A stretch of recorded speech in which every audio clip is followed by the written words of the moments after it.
ሶሪ እንዴና እግዚአብሔር ይክበር ይመስገን። እንዴት ነህልኝ? እግዚአብሔር የተመሰገነ ይሁን። እኔ በጣም ሰላም ነኝ። ምን ያህል እንደምንወድ ታውቃለህ አይደለ? በጣም በጣም በጣም የእውነት ጊዜ ካለ ትንሽ ቆይታ ብናደርግ ደስ ይለኛል። እጅግ በጣም ደስ ይለኛል። ዛሬ እንግዲህ በዚሁ በመሀል ማስታወቂያ የተናገርኩ ወንድማችን ፈለገ እና በፓስተር ሶፊ መካከል ዛሬ ትልቅ ግጥሚያ ነው ያለው 2 ሰዓት ላይ እና እንዳይረሳ ይህንን መልእክት ማስተላለፍ እወዳለሁ። ማንም ሰው እንትን እንበል። ግን ከታች ያላችሁ ሰዎች ሰለሞን አቡበከር ማለት የዜማ ደራሲ፣ የዜማ ባለቤት፣ ገጣሚ፣ ዘማሪ፣ አገልጋይ ነው እና በርካታ የምትሰሟቸው መዝሙሮች ላይ የእሱ እጅ አሻራ አለባቸው። እጅግ እጅግ የተወደዱ በርካታ ዝማሪዎች አሉት። ከዚህ ፊት ከህብረቱ ተለይቶ ነበር። አሁን ወደ ህብረቱ ከተመለሰ ቆየት ብሏል። እናም ለዚህኛ በጣም ደስ ብሎናል። ቤተክርስቲያን ደስ ነው የሚላት ልጆቿ ሲመለሱ። የመጣበትም አመጣጥ እጅግ በጣም ደስ የሚል አመጣጥ ነው እና እኔ በጣም በጣም በጣም ነው የምወደው ዝማሪዎችን። በጣም እኔ የምጠይቀው ዝማሬ አለ፣ እሱን እኔ የምጠይቀው ዝማሬ አለ። እናንተ ደግሞ እንዲዘመርላችሁ የምትፈልጉት ካለ ኮሜንት ላይ ታስቀምጡልኛላችሁ። ከዛ አንድ ዝማሬ የዘምርልንና ያን ዝማሬ ከመጽሐፍ ቅዱስ አንጻር ደግሞ እናወራበታለን። እኔ ያሰብኩት አለ እናንተ ግን ኮሜንት ላይ ያስቀምጡ። እኔ እጅግ እጅግ እጅግ የምወደውን ዝማሬ በቀን አንዴ መሰማት ያለበትን ብየዋለሁ። ከሱ ውጭ ስለዚህ መንፈስ ቅዱስ የሚል መዝሙር አለ እንዴ? አለኝ። መንፈስ ቅዱስ የሚል ስለ መንፈስ ቅዱስ ወደ 4 መዝሙሮች ዘምሬያለሁ። መንፈስ ቅዱስ በሚል ርዕስም የተጻፈ አለኝ። በጣም ነው የሚገርመው። አላቅም ነበር። አይገርምም? እሱ ከመንፈስ ወዴት እሄዳለሁ የሚል አለኝ። ኦኬ። መበርቻ የሚል አለኝ። መንፈስ ቅዱስ የሚል አለኝ። ወደ 4 መዝሙሮች አሉኝ። መንፈስ ቅዱስ ዘማሪ የትኛው ነው? የሚገርም። ከአንተ የምትወደው በጣም እጅግ የተወደደ ዝማሬ የትኛው ነው? ሁሉም የተወደዱ ናቸው፣ ግን አንተ ለራስህ የምትለው የተተወለት የሚለውን በመጀመሪያ ደረጃ አስቀምጠዋል። የተተወለት በደል ኃጢአት 2007 ነው የሰራሁት ከ12 ዘማሪያን ጋራ። ሙሉን አልበሙ የተሰራው ለእኔ ነበረ። ውዳሴ ጊዜ የሚል አልበም ነው። በዛ ላይ በጣም የሚታወቀው ለቸርነት የሰራሁት ማለዳይ ነህ ንጋቴ እፎይ ያልኩብህ ሰንበቴ የሚለው መዝሙር በጣም ይታወቃል። በመቀጠል ደግሞ የእኔ ስራ የተተወለት እንደኔ በደል ኃጢአቱ የሚለው ይታወቃል። 12ቱም ጥሩዎች ናቸው። ግን በኮሌክሽን ላይ የዘመርኩት የተተወለት እንደኔ በደል ኃጢአቱ፣ ያልታሰበበት እንደኔ በደል ኃጢአቱ፣ ያምጣ ውዳሴ ምስጋና ለቸርነቱ፣ የአብዛ ሽብሸባ እልልታ ለበጎነቱ የሚለው እግዚአብሔር እኔን ብዙ ጊዜ ስለተወኝ ስላለፈኝ ስለማረኝ የጻፍኩትና የዘመርኩት ዝማሬ ነው። የተተወለት ለእኔ ቁጥር የምሰጠው የለም፣ አንደኛ ሁለተኛ የምለው የለም። ግን ስሰማ ሁል ጊዜ እንደ አዲስ የማደምጠው የተተወለትን ነው። በጣም ነው የሚገርመው። እና እኔ እንግዲህ የኔ ደግሞ እኔ ከአንተ ከሰማኋቸው በርካታ መዝሙሮች አሉ። ለሰውም ሰተኸው የሰማ ነው አሉ። ለሰዎች ሰተህ ግን አንተ ራስህ ዘምረሃቸው እኔ በጣም ውስጤ የቀሩት ዝማሬዎች አንደኛው እንደገና የሚለው ነው። እንደገና ነግረኛል። በጣም በተደጋጋሚ ነግረኛል። እሱን የሰራሁት በመቅበዝበዝ ውስጥ እያሉ የሆነ መሀል ላይ ሆኜ ነው የሰራሁት እና እንደገና ግን መዝሙሩን አሁን እናንተ ስትሰሙት ወደ ቤተክርስቲያን ስመለስ አጠቃላይ አልበሙን ይህን መዝሙር አጠቃላይ አልበሙን ቁጥር 4ን እንደገና ስራው ብለውኝ ብፁዕ አቡነ ጎርጎርዮስም ሌሎችም አባቶች ሀሳብ አቅርበውልኝ እንደገና ነው ራሱ መዝሙሩን የገባሁት። 2 ጊዜ የተሰራ አልበም ነው እሱ አልበም። ቁጥር 4 አልበሜ ነው። የታላንተን መፍራት የታላንተን ማክበር ምሕረት ቢበዛ ሆነብኝ መዳፍር የታል ዝቅታዬ የታለ ጸሎቴ ላገልግልህ በእምነት ልክ እንደ ትናንቴ። ይሄ ነው አይደል? እንደገና ማለት ዕለት ዕለት ማደግ ከሌለው ልጅነት ባፍ ብቻ ከሆነ ጌታ ጌታ ማለት በጽድቅህ ጸድቄ ፍሬ ከሌለኝ በሕይወት የጎደልኩ የአፋማይ ነኝ። በአሕዛብ ዘንድ እንኳን የሌለ ልማድ ከሰለጠነብኝ ይሄ ነው የሥጋ ፍቃድ። እንደገና ይሄ ነው እንደገና በጓዳዬ በዳይ ሰው ፊት ጸሎት። ኔትወርክ አቋረጠን መሰለኝ። የኔ ድምፅ ይሰማችኋል ጋይዝ? የኔ ድምፅ ይሰማችኋል? ይቻላል ትላለህ። የኔ ድምፅ ይሰማችኋል ጋይዝ? የኔ ድምፅ ይሰማ? ያንተ ነው ሶል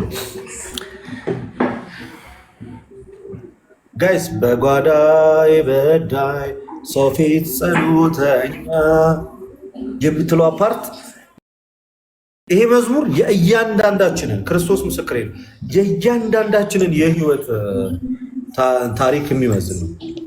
ቅድም ኮሜንት ላይ ጽፎልኝ የነበረው የፈለገ አትናቴዎስ ጌም ዛሬ ነው ጋይ 2 ሰዓት ተኩል ላይ 2 ሰዓት ላይ አለ። የፈለገ ጌም ዛሬ ነው አልቀረም፣ ዛሬ ነው። ከደቂቃዎች በኋላ ወንድማችን ላይቭ ይገባል። እስከዛ ድረስ እኔ ፕሮሞት ላደርግ ብዬ ነው የገባው። ልክ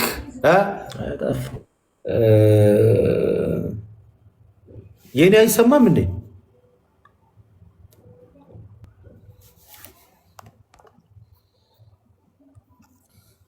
የኔ ይሰማል ጋይስ? ይሰማል? የኔ ይሰማል? ይቆራረጣል ወይንስ በስነ ስርዓት ይሰማል? የኔ ድምፅ ከኔ የሚሰማ ከሆነ ዛሬ ነው የወንድማችን የዲያቆን ፈለገ ጌም 2 ሰዓት ላይ ይገባል። ከ30 ደቂቃ በኋላ ላይቭ ይከፍታል። 1 ሰዓት ተኩል ላይ ላይቭ ይከፍታል። ሁላችንም ብዛ እንሰበሰባለን። ዛሬ ነው በጉጉት ሲጠበቅ የነበረው ጌም የሚካሄደው ዛሬ ነው። አልቀረም እና ድል ለፈለገ የስ። አንዳንድ ሰዎች ነገሮችን ለማገናኘት ብትሞክሩ የሚትሶኬ ግን ከሶል ጋር ትንሽ እንቆያለን። ኢንቫይት እናደርገው እስኪ ድጋሚ ሶልን። በጣም ነው የምወደው ሶልን። ይቅርታ አድርግልኝ በእናትህ ኔትወርክ እያስቸገረኝ። አሁን መጥተዋል መሰለኝ ተስተካክሎ። ልደትዬ አይሰማም? ያንተ ለእኔ ይሰማኛል። አሁን መጥቻለሁ። እኔም አሁን ትሰማኛለህ ወንድሜ። ይሰማል የኔ ድምፅ?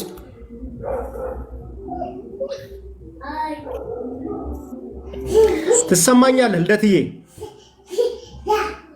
አዎ። እና እየነገርኳቸው ነበረ። እየቆየ ነው የሚደርሰው መሰለኝ እሱ ጋር በጓዳዬ በዳይ ተወዳጆች ይሰማል? እኔ ጋ ያላችሁ? አዎ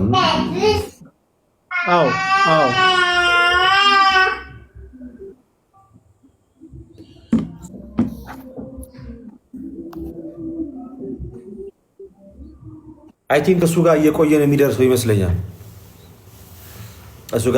ነው የሚደርሰው ይመስለኛል። እና ከመዝሙሮቹ በጓዳዬ በዳይ ሰው ፊት ጸሎተኛ የምትለው ፓርት ነው። እንደገና ህይወቴን ቀይር፣ እንደገና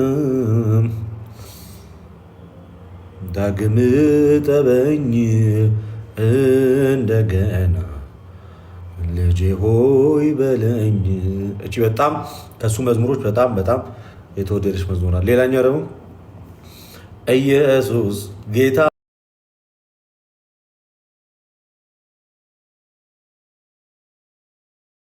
ነው ማለት ካመጣ ሰንሰለት ሳልሰስት እጠራዋለሁ፣ ልምድ ያደርገዋለሁ። ማዳኑን የቀመሳችሁ የአብ ቃል ያላችሁ ኢየሱስ ኢየሱስ በሉ ዘምሩ እንደ ቃሉ። አላፍረም ኩራት ነው ስም ዋጅቶኛል በገዛ ደሙ። ሚለየኝ ከዚህ እውነት እርሱ ነው የኔ ጠላት። ዝም አልልም እኔ ካልጠራው ያንተን ዝም። የአንደበቴ ማር ነህ ኢየሱስ የኔ ዓለም። ካላንጎራጎርኩ ጥርጥር ይለኛል፣ ሱስ ሆነህብኛል። ይሄ በጣም የተወደደ በጣም ፒስ መዝሙር ነው። ኦኬ ይሄ በጣም ከሰማዋቸው ይሄኛው በጣም ደስ ይላል። እንደገና ግን ማለት ለንስሐ ክርስቶስ እንምላችሁ እንደገና የሚለው የሶል መዝሙር ክርስቶስ እንምላችሁ ለንስሐ ሁሉ የሚያበቃ መዝሙር። ማርያምን ስትሰሙት መዝሙሩን ለንስሐ እንድትዘጋጁ ወደ ንስሐ እንድትመጡ ህይወታችሁ እንዲለወጥ ያደርጋል። አጭር መልእክት ላስተላልፍላችሁ ፈለገ እስኪከፍት ድረስ ላይቭ ያው 1 ሰዓት ተኩል ላይ ወንድማችን ጌም አለው እና እኔ አንድ ነገር ላስተላልፍላችሁ። የምሬን ነው የምላችሁ። ጌታችን አምላካችን መድኃኒታችን ኢየሱስ ክርስቶስ መሐሪ ነው፣ ይቅር ባይ ነው፣ ቸር ሰው ወዳጅ ነው፣ ደግ ነው። ምህረቱና ይቅርታው ለሁሉም ልጆች ነው። እግዚአብሔር ወዶና ፈቅዶ ህይወት ቢሰጠን እድሜ ቢሰጠን ብንቆይ ንስሐ አባት የሌለን ሰዎች ንስሐ ቢኖረን ንስሐ ያልገባን ሰዎች ንስሐ ብንገባ ንስሐ አባት የሌለን ሰዎች ደግሞ ንስሐ አባት ቢኖረን ራሳችንን ብናስመረምር በተቻለን አቅም ወደ ቅድስና መንገድ ለሚል በጣም በኃጢአት ልንወርቅ እንችላለን። የህይወት ውጣ ውረዶች በጣም ብዙ ሊሆኑ ይችላሉ። ኃጢአት ዕለት ተዕለት እየደጋገምነው የምናደርገው ነገር ሊሆን ወይ መጣ ሶል ቻልኩበት መላክ ቻልኩበት ልደትዬ ቻልኩበት። አሁን መጣ። አሁን እንቀጥል እስኪ 10 ደቂቃ እንኳን ብናወራ በሰላም። አዎ እና ዘማሪዎቹ አንተ የምትወደውን መዝሙር አንዱን እንትን በለንና ከዛ በኋላ እንጫወታለን፣ እናወራለን።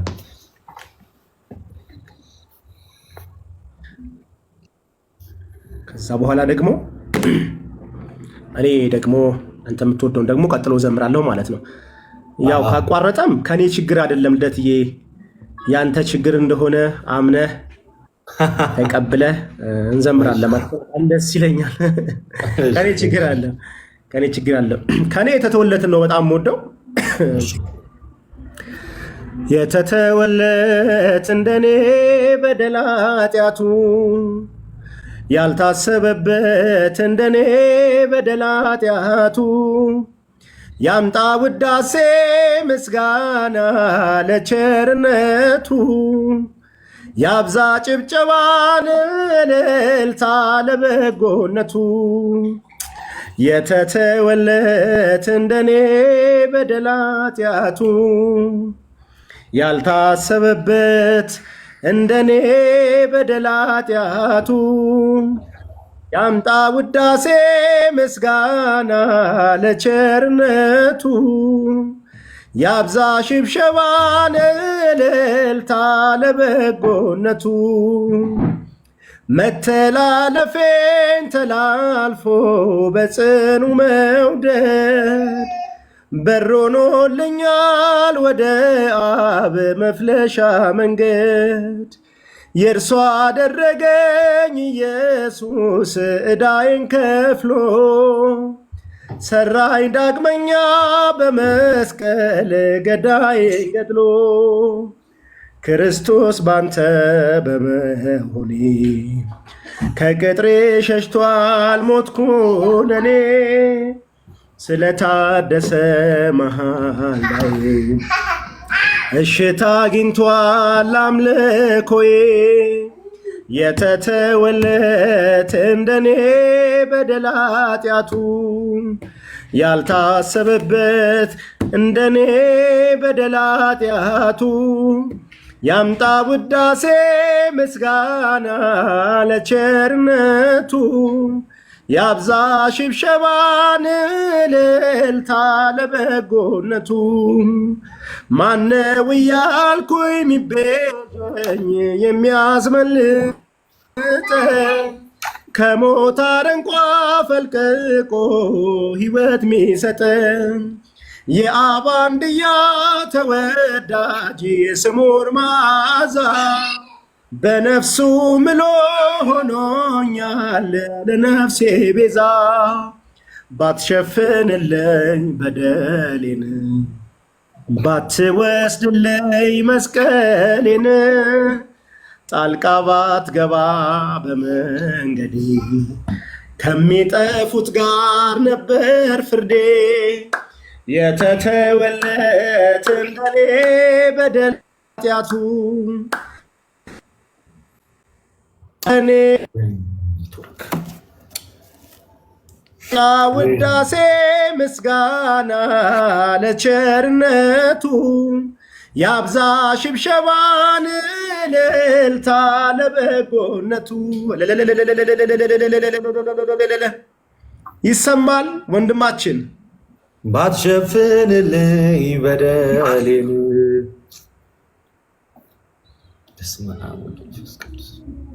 እሱ ፓርት በጣም ይለያል። እግዚአብሔር ይመስገን። የጸጋ ሁሉ ባለቤት እግዚአብሔር ጸጋ እሱ አይደለ? ይመስገን። አሚን። እግዚአብሔር የተመሰገነ ይሁን እና ከተናገርከው የመጀመሪያ ወደ አብ የምንገባበት የተከፈተ በር ያልከው ላይ በዚህ መጽሐፍ ቅዱሳችን ሲናገር በዮሐንስ ወንጌል ምዕራፍ 14 ከቁጥር 6 ላይ እንደዚህ ይላል። ኢየሱስም ይላል እኔ መንገድ እና እውነት ሕይወትም ነኝ፣ በእኔ በቀር ወደ አብ የሚመጣ የለም። ስለዚህ ወደ አብ የምንቀርብበት ወደ አብ የምንገባበት በሩ ማን ነው ማለት ነው? ጌታችን አምላካችን መድኃኒታችን ኢየሱስ ክርስቶስ። እዚህ የመጀመሪያው አዝማች ላይ የሰማነው መዝሙር ይህንን የመጽሐፍ ቅዱስ ክፍል ይይዛል ባጭሩ። ይህንን የመጽሐፍ ቅዱስ ክፍል ይይዛል። ቀጠል ሲል ደግሞ ወንድማችን ከአነሳችሁ በዝማሬው ከሰማነውና ውስጣችን ከቀረው አንደኛው ፓርት ደግሞ በጣም ስንሰማው እኔ በተለይ እያንዳንዱ ሰው ሲሰማው እጅግ ልዩ እንትን አለው እና በዚህ ሐዋርያው ጳውሎስ ሲናገር በሮሜ መልእክቱ ምዕራፍ 10 ላይ እንደዚህ ብሎ ይናገራል። የተወደደ ሐዋርያ ቅዱስ ጳውሎስ እንዲህ ብሎ ይናገራል። ሮሜ ምዕራፍ 5 ከቁጥር 10 ላይ ይቅርታ፣ ሮሜ ምዕራፍ 5 ከቁጥር 10 ላይ ሐዋርያው ጳውሎስ እንደዚህ ይላል። ከላይ ከፍ ብዬ ባነበው ደስ ይለኛል። እንደዚህ ነው። ነገር ግን ገና ኃጢአተኞች ሳለን ክርስቶስ ለእኛ ሞቶልናል። እግዚአብሔር ለእኛ ያለውን የራሱን ፍቅር ያስረዳል። ይልቁንስ እንግዲህ አሁን በደሙ ከጸደቅን በእርሱ ከቁጣው እንድናለን። ጠላቶቹ ሳለን ከእግዚአብሔር ጋር በልጁ ሞት ከታረቀን፣ ይልቁንም ከታረቀን በኋላ በሕይወቱ እንድናለን ብሎ ሐዋርያው ቅዱስ ጳውሎስ ይናገራል። እና ጌታ ኢየሱስ ክርስቶስ በደላችንን የሸፈነው እና ደግሞ የእሱን ሕይወት ለእኛ የሰጠን በመስቀል ላይ ሞቶ ነው። በመስቀል ላይ ሞቶ ነው። ሐዋርያው ጳውሎስ በዚህ ብቻ አላበቃም። ሌላም የመጽሐፍ ቅዱስ ክፍል ላይ ደግሞ በጣም በሚገርም ሁኔታ ይህንን ቃል ይናገራል። በዚህ በሁለተኛ ቆሮንቶስ ላይ ሐዋርያው ጳውሎስ ሌላም የሚናገረው ነገር አለ። ሁለተኛ ቆሮንቶስ ምዕራፍ 5 እንደዚህ ብሎ ይናገራል ከቁጥር 21 ላይ እኛ በእርሱ ሆነን የእግዚአብሔር ጽድቅ እንሆን ዘንድ ኃጢአት ያላወቀውን እርሱን ስለኛ ኃጢአት አደረገው አለ። እኛ ምን እንድንሆናለን?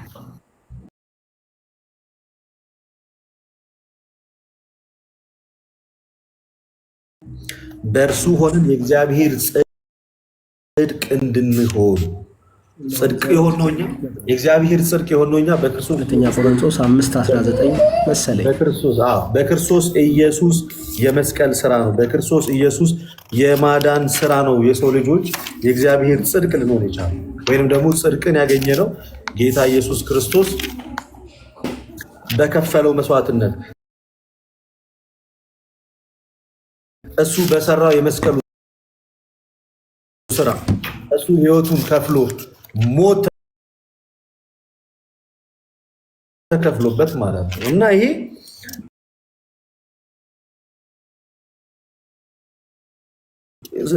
ስንሰማው በራሱ በጣም ውስጣችንን ሰላም ሊሰጠን የሚገባ እጅግ በጣም የሚያስደንቅ የመጽሐፍ ቅዱስ ክፍል በሚገርም ሁኔታ አንድ ልጨምርላችሁና ከዛ ኤፌሶን ላይ ያለውን ክፍል ልንገራችሁ። ኤፌሶን ላይ ሐዋርያው ቅዱስ ጳውሎስ በጣም የተወደደ መልእክቱን ወይም ደግሞ ለክርስቲያኖች የጻፉ በጣም የሚያስገርም ፓርት አለ። እንዲህ ይላል ኤፌሶን ምዕራፍ 2 ቁጥር 1 ላይ በበደላችሁና በኃጢአታችሁ ሙታን ነበራችሁ አለ። በበደላችሁና በኃጢአታችሁ ሙታን ነበራችሁ፣ በእነርሱም ይላል በዚህም ዓለም እንዳለው ኑሮ በማይታዘዙት ልጆች ላይ አሁንም ለሚሰራ መንፈስ አለቃ እንደሆኑ በአየር ላይ ስልጣን እንዳለው አለቃ በፍቃድ በፊት ተመላለሳችሁባችሁ። በእነዚህም ልጆች መካከል እኛ ሁላችን ደግሞ የሥጋችንን የልቦናችንን ፍቃድ እያደረግን በሥጋችን ምኞት በፊት እንኖር እንደነበር ሌሎችም ደግሞ ከፍጥረታችን የቁጣ ልጆች ነበርን። ነገር ግን እግዚአብሔር በምሕረቱ ባለጠጋ ስለሆነ ከወደደን ከታላቅ ፍቅሩ የተነሳ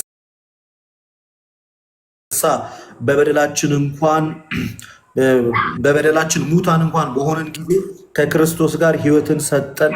በጸጋ ድናችኋልና በሚመጡት ዘመናትን በክርስቶስ ኢየሱስ ለእኛ ባለው ቸርነት ከሁሉ የሚበልጠውን የጸጋውን ባለጠግነት ያሳይ ዘንድ ከእርሱ ጋር አስነሳን። በክርስቶስ ኢየሱስም በሰማያዊ ስፍራ ከእርሱ ጋር አስቀመጠን። ጸጋው በእምነት አድኗችኋል። ይህም የእግዚአብሔር ስጦታ ነው እንጂ ከእናንተ አይደለም፣ ማንም እንዳይመካ ከስራ አይደለም። ሐዋርያው ጳውሎስ ይናገራል። ከላይ በበደላችሁና በኃጢአታችሁ ሙታን ነበራችሁ፣ ነገር ግን እግዚአብሔር በክርስቶስ ኢየሱስ ምንን ሰጣችኋል?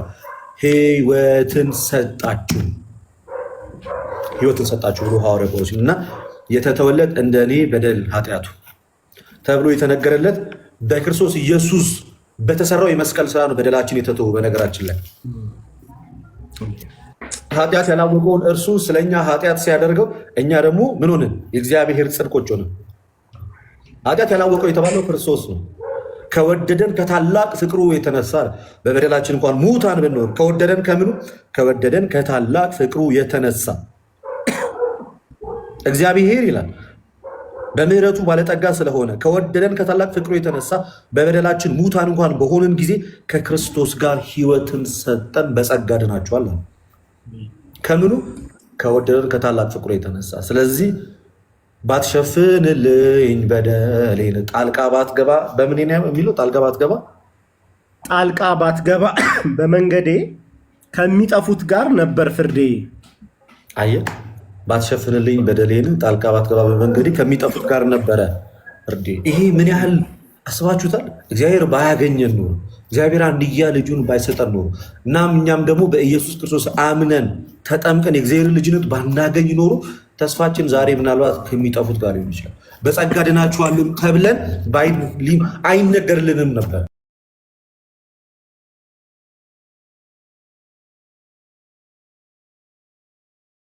አባ ፍቅር ነህ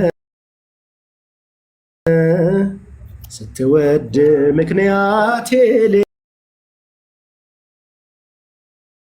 የሌለ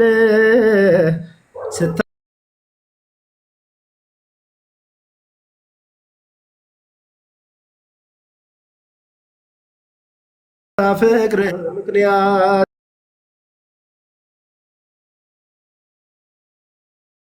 የሌለ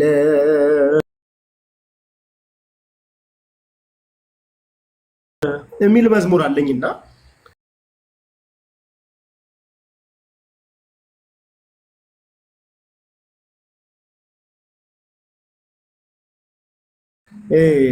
ይሄንን ስጽፍ ኤፌሶንን ማዕከል አድርጌ ነው የጻፍኩት። ግን ያው አንዳንድ ቦታዎች ላይ ያው እዛ ጋር ኤፌሶን ላይ አባባ የሚል ባይኖርም ሮሜ 8:15 እና ገላትያ 4:6 ላይ አባ አባት ብለን የምንጮህበት ያ መንፈስ እንደተሰጠን ስለሚናገር ኤፌሶን 2 ላይ ደግሞ የእኛን ጥልቅ የሆነ በደል ኃጢአትና እግዚአብሔር በልጁ በኢየሱስ ክርስቶስ ለእኛ ያደረገውን ትልቅ ምህረት ትልቅ ማዳን ስለሚናገር አንተ እያወራ እኔ ፍቅር ነህን እያሰብኩ ነበረ። የተተወለትን እንዴት ሊያመጣው ይችላል እያልኩኝ ነበረ። ስለ አንተ እጅግ አድርጌ አምላኬን አመሰግናለሁ። እና እንዳንተ አይነት መዝሙሩን ሰምተው መዝሙሩ እኮ የሚለው ዜማውን ብቻ አትስሙ፣ ቃሉ የእግዚአብሔርን ቃል መሰረት ያደረገ ነው የሚሉ ወንድሞች በዚህ ዘመን ስለተሰጡን ደግሞ አመሰግናለሁኝ። ጥያቄ ካለ አንተ ስለሆንክ ዛሬ ጋባዥ ዕብራውያን ላይ ቅድም ከተናገርከው ላይ ዕብራውያን ላይ ደግሞ ማለት ነው አንድ ነገር ልጨምርልህ። በዚህ በዕብራውያን መልእክት ምዕራፍ 7 ከቁጥር 18 ላይ እንደዚህ ይላል። ከቁጥር 18 እስከ 19 ያለው ቃል እንደዚህ ይላል። ሕጉ ምንም ፍጹም አላደረገምና አለ። ስለዚህ የምትደክም የማትጠቅም ስለሆነች የቀደመች ትእዛዝ ትሻራለች አለ። የቀደመች ትእዛዝ ትሻራለች ይልና ወደ እግዚአብሔር የምንቀርብበት የሚሻል ተስፋ ገብቷል። የመጀመሪያው ኪዳን ሰዎችን በፍጹምነት ወደ እግዚአብሔር ማቅረብ የሚችል ኪዳን አልነበረም። የመጀመሪያው ህግ ነውም ሲጀመር ወደ እግዚአብሔር የሚያቀርብ አልነበረም። አሁን ግን ህግ በሙሴ በኩል ተሰጥቶ ነበር። ያ ህግ ሰዎችን በፍጹም ንጹሕ ቅዱስ አድርጎ ወደ እግዚአብሔር ማቅረብ አልቻለም። እናም ባለመቻሉ ምክንያት ምን አስፈለገ አለ ቅዱስ ጳውሎስ ግልጽ አድርጎ ሲናገር ወደ እግዚአብሔር የምንቀርብበት የሚሻል ተስፋ ገብቷል። ወደ እግዚአብሔር የምንቀርብበት የሚሻል ተስፋ ገብቷል። ያ ወደ እግዚአብሔር የምንቀርብበት የሚሻል ተስፋ ያስቸገረው ነው። ታብታብ አድርጎ ጌታ ኢየሱስ ክርስቶስ ነው። ባይዘ ታብታብ አድርጎ ወደ እግዚአብሔር የምንደርስበት የሚሻለው ወደ እግዚአብሔር የምንደርስበት ማን ነው? ጌታችን አምላካችን መሬታችን ኢየሱስ ክርስቶስ። እናም ለዛ ነው ዮሐንስ አስቀድሞ በወንጌሉ ላይ የጌታ የኢየሱስ ክርስቶስ ንግግር ሲነግረን ምን አለ? ኢየሱስን እኔ መንገድም ሕይወትም እኔ ነኝ፣ በእኔ በቀር ማንም ወደ አብ የሚመጣ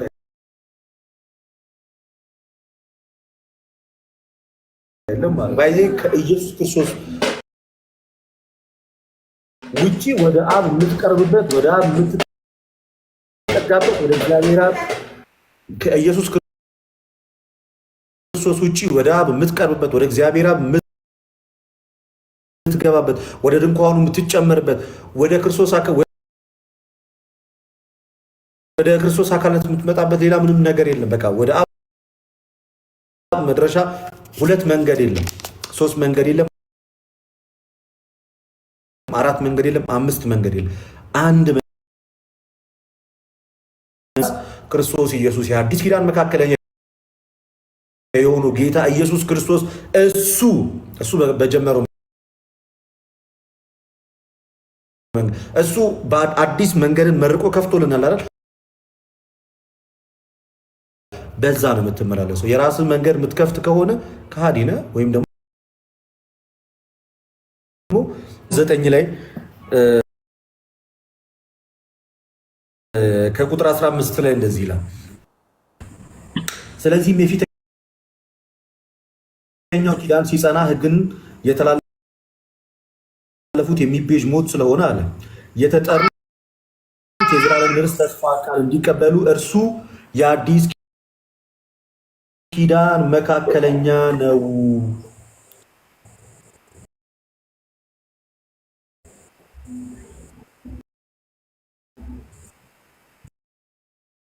ተናዛዡን ሞት ማራት የግድ ነውና ሰው ሲሞት ኑዛዜው ይጸናል። ተናዛዡ በሕይወት ሲኖር ግን ከቶ አይጠቅም። ስለዚህም ፊተኛው ኪዳን እንኳን ያለ ደም አልተመረቀም። ሙሴ ትእዛዛትን ሁሉ እንደ ሕጉ ለሕዝቡ ሁሉ ከተናገረ በኋላ የጥጆችና የፍየሎችን ደም ከውሃና ከቀይ በግ ጠጉር ከሂሶጵም ጋር ይዞ እግዚአብሔር ያዘዘላቸውን ደም ይህ ነው ብሎ በምትን የሚመስለው ነገር በዚህ ሊነጻ እንጂ በሰማያት ያሉት ራሳቸው ከእርሱ ይልቅ በሚበልጥ መስዋዕት ሊነጹ የግድ ነው። ክርስቶስ በእጅ ወደ ተሰራጭ የእውነተኛይቱ ምሳሌ ወደምትሆን ወደ ቅድስት አልገባም። ጌታ ኢየሱስ ክርስቶስ ወደ ቀደመችው ድንኳን በእጅ ወደ ተሰራችው እነ አሮን በተከሏት ድንኳን አልገባም።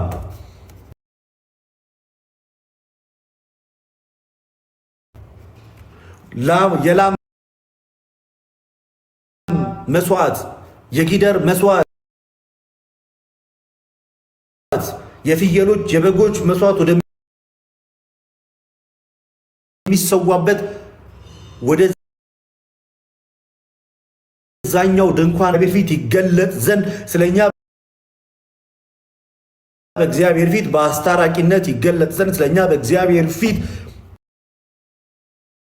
በአዳኝነት ይገለጥ ዘንድ ስለኛ በእግዚአብሔር ፊት ለኃጢአት ስርየት ይገለጥ ዘንድ ወደ እርሷ ወደ ሰማይ ገባ። እሷ ወደ ሰማይ ገባ። ይሄ በጣም በጣም በጣም በጣም ስለዚህ ክርስቶስ ኢየሱስ በእጅ ወደ ተሰራይቱ ወደ ምድራዊቱ ድንኳን አልገባም። መስዋዕት አድርጎ በአባቱ ፊት አቀረበ። ዛሬም በአብ ፊት የቀረበ የተወደደ መስዋዕት ጌታ ኢየሱስ ክርስቶስ ነው። ልክ እዚህ በውዳሴ ማርያም እሁድ በአራተኛው ክፍል ላይ ካልተሳሳትኩኝ በአራተኛው ክፍል ላይ ራሱን የተወደደ መስዋዕት አድርጎ በአባቱ ፊት አቀረበ። ራሱን የተወደደ መስዋዕት አድርጎ በአባቱ ቀጣዩ ደግሞ ደርሶ ወደ ሰማይ ገባ የሚለውን ደግሞ ቅዱስ ዮሐንስ አፈወርቅም ሌሎችም የቤተክርስቲያን አባቶች ሲተረጉሙት የሰው ልጆችን ለማዳን በመስቀል ላይ ተሰቀለ ወይም ደግሞ በመስቀል ላይ ተገለጠ። በመስቀል ላይ ራሱን ወይም ደግሞ መስዋዕት አድርጎ አቀረበ። ራሱን በመስቀል ላይ መስዋዕት አድርጎ አቀረበ ከሚለው ጋር ይተረጉሙታል። በሁለቱም መንገድ እንስማማለን። ወደ ሰማይ ራሱን የተወደደ መስዋዕት አድርጎ ሰዎችና እግዚአብሔርን በሰውነቱ በኩል የሰውነቱ ስራ በመስራት ሰዎችን ከእግዚአብሔር ጋር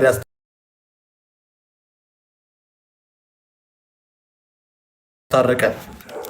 የአዲስ ኪዳን መካከለኛ ጌታችን ኢየሱስ ክርስቶስ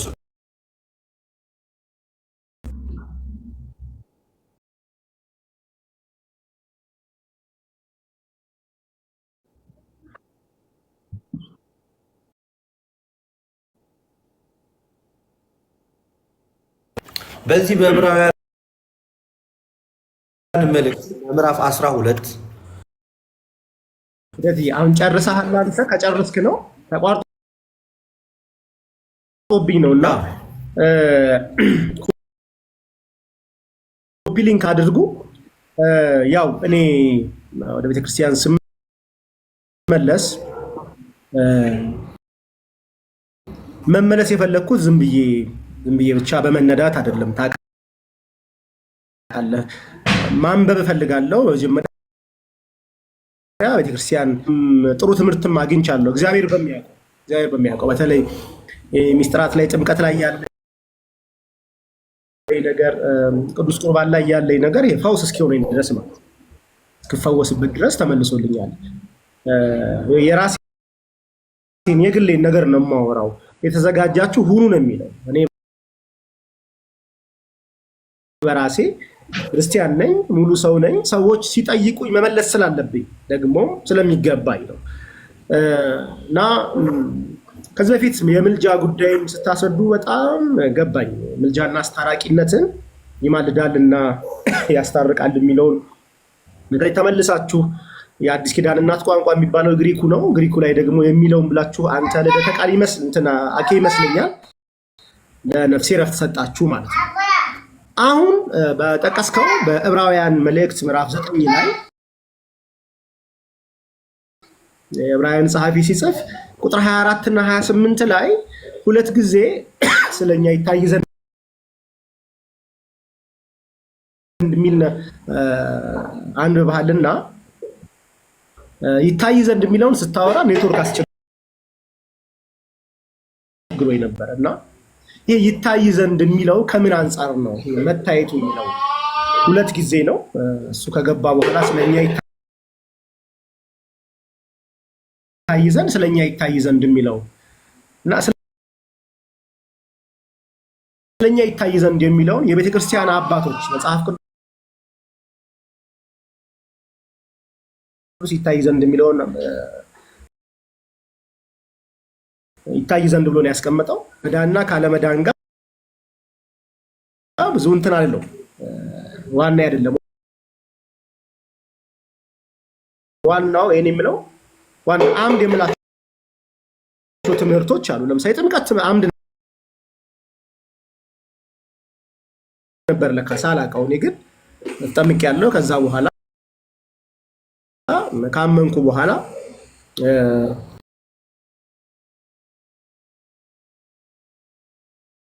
የህብረቱ አካል ለመሆን አንድ ባልጠመቅም ብዬ ነበር ማሰብ፣ ግን ደግሞ አሳመነኝ። በቃ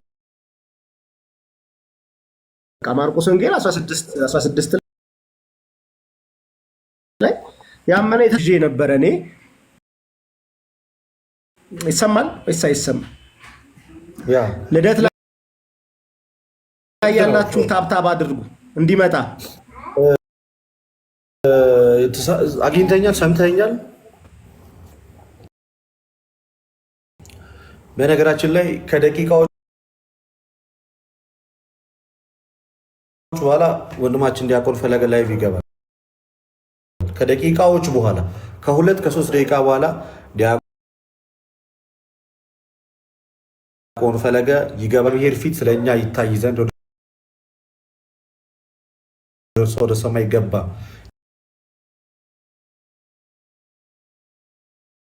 የሚለው ስለኛ በእግዚአብሔር ፊት ይታይ ዘንድ የሚለው በሁለት መንገድ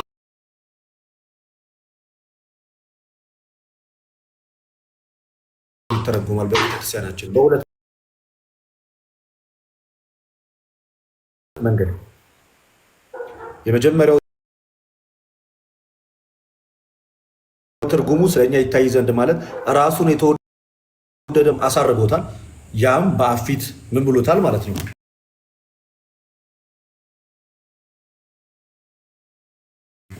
አሳርጎታል። ሌላኛው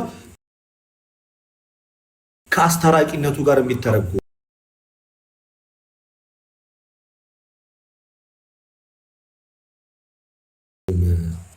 ትምህርት ነው።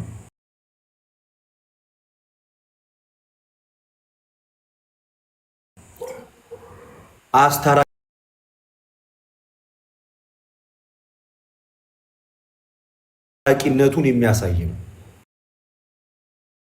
በአብ ፊት በምን ስራ ተገለጠ? በአስታራቂነት ነው የተገለጠው እና በአስታራቂነት ነው የተገለጠው። ያ በአስታራቂነት መገለጡ ደግሞ ወደ እርሷ ወደ ሰማይ ገባ የሚለውን ቅዱስ ዮሐንስ አንድ ራሱን የተወደደ መስዋዕት አድርጎ በአባቱ ፊት አሳረገ። ሁለት ደግሞ